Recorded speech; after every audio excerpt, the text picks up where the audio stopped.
छौड़ी तोरा जैसन छिनार से अब प्यार नहीं करबो।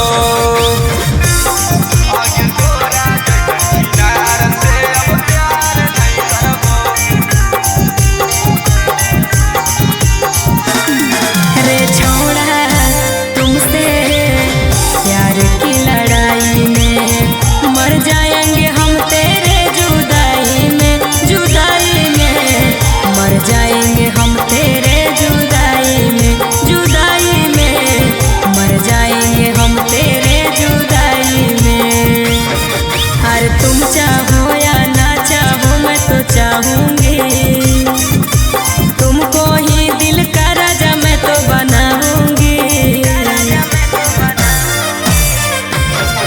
अगे हॉकी तू छिनार तू कहनी के एने ओने कतनो चिलैनी के।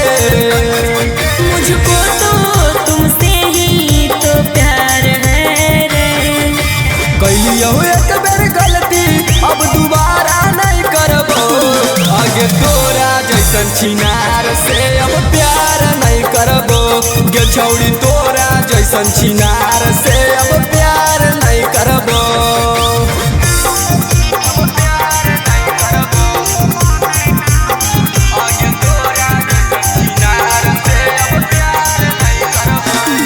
अरे सोना दिल को दिल से लगा ले रे, अपना तू मुझको बना ले रे, बना ले रे, अपना तू मुझको बना ले रे, बना ले रे, अपना तू मुझको बना ले रे।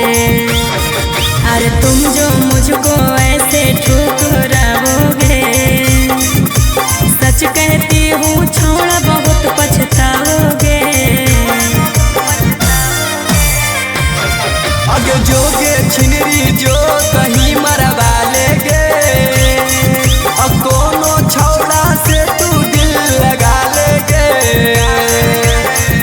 सनोज बजरंगी मुझको तुमसे ही प्यार है रे।